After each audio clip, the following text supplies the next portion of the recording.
Here on the Colour of Country Life, great to be chatting again with Tess Walsh from Market Check. How are you going, Tess? Really well, thanks. How are you? Wonderful, thank you. Let's start our look at what's happening in grains and oilseeds up in the Northern Hemisphere. That's where a lot of the news is coming from. It's terrible news up there, which is positive for our farmers, as we've said before. We don't want to profit from other people's misery, but there's plenty of misery up there in the north. Yes, they're definitely having their full quota at the moment. So probably one of the key things affecting markets at the moment is the question around whether we can get any exports out of Ukraine. So the market was sort of put on the back foot sort of middle of this week. A proposed food export corridor out of Ukraine was in the sort of talks around that between Russia and the UN. So Russia's proposing an export corridor in exchange for a drop in sanctions. But it's sort of an unlikely scenario in the foreseeable future. But what this did from the market's point of view is created a huge trading range in the US futures. So initially the market, weakened quite substantially on the back of this, positive news for the supply side and getting grain out of Ukraine. And then it kind of recovered when they realised, who in fact they're negotiating with in Russia. So that one, just on that one, it just seems like the UN and other global agencies, there is a concern developing about global hunger and food shortages, and that would be driving that, but Russia still wants to play hardball. Yeah, well, I might be overstepping with the analysis here, but, Russia's almost turning food into a weapon at this point. Countries like ours will be fine. We can afford to pay for high-priced food, but it's the countries that can't that the UN's kind of becoming concerned for. Food prices where they are, people are the poverty line, the malnutrition line will be increasing. Yeah, that's a big concern as we head into a situation where we're going to have a premium paid for food, and like you say, poorer countries can't afford it. Sorry, I interrupted you there. Where were you heading next? Well, there was just a little announcement this morning that Russia did let 5 foreign vessels leave Mariupol port yesterday, and one had 6,500 tonnes of wheat on board, which is very generous. And obviously the wheat was in very top condition after being in a war-ravaged port zone for the last few months, and also very generous considering the millions of tonnes behind schedule. But, it's a space to watch, and obviously food is very important and globally. And, the markets will stay focused on this issue for a long time. For sure. Okay, are we looking next at what's North America, what their crop reports are looking like at this stage? Yes. So US crop conditions are very much in the spotlight at the moment. There are some production concerns, particularly surrounding the hard red winter crop.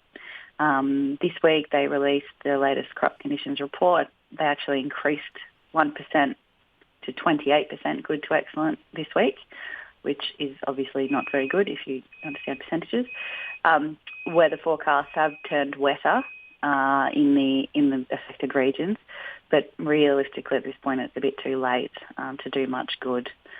And then the spring wheat US crop, so they've made reasonable planting progress there. This week it increased 10% up to 49% completed planting, but it is a little bit behind normal and behind last year and behind the 5-year average. What have we seen on the market front in reaction to that news? Any movement at this stage in terms of even just what the next year's crop's looking like on the back of that?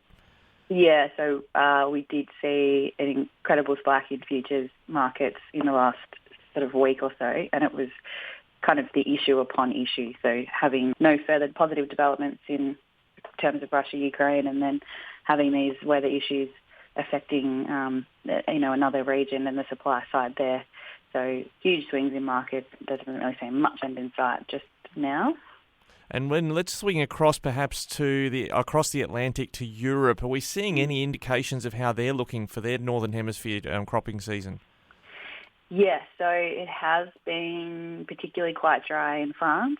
There's a lot of conjecture around how that, particularly that French crop, will look. There has been a little bit more rain through Germany and Poland and some other parts, but drier than the market would like. at the moment, given everything else that's going on. So quite a few bullish factors in the market at the moment. And back home, I'm seeing plenty of tractors out all hours of the day and night getting things into the ground and getting the ground ready. What are we looking at, or how are we looking in Southern Hemisphere? Yeah, markets are incredibly strong at the moment for old crop and for new crop. Obviously, there are still some really big logistics issues through New South Wales that's propping markets up, particularly the short-term sort of stuff. But, just looking at the South Australian market particularly, it's technical term off its head. We saw I like that one. we saw new crop wheat touch $500 a tonne in Port Adelaide and Port Lincoln. Boy, okay. Unlucky bird scenes earlier in the week, last week, sorry, and which is just out of this world, which is very positive for our farmers next season. But it is still important to note that we did see this sort of $500 number come, but when we compare it to the corresponding US futures markets, they were trading at $650 at the time. So that's $150 under the corresponding world markets. But we've never, Australian grain, even at these levels, is just absurdly cheap, and that's a reflection of how big the trade is anticipating our 22-23 crop to be. All right. Well, I guess we'll keep tabs on that and just how our crop is going, and fingers crossed that we get the moisture we need and all the other conditions are good and we can feed into that market, not just for our farmers' financial benefit, but so the world's got enough food to eat as well. Exactly, yes. All right, Tess, thanks for joining us today on Flow. Appreciate it. We'll catch you again soon. Thanks, Ricky.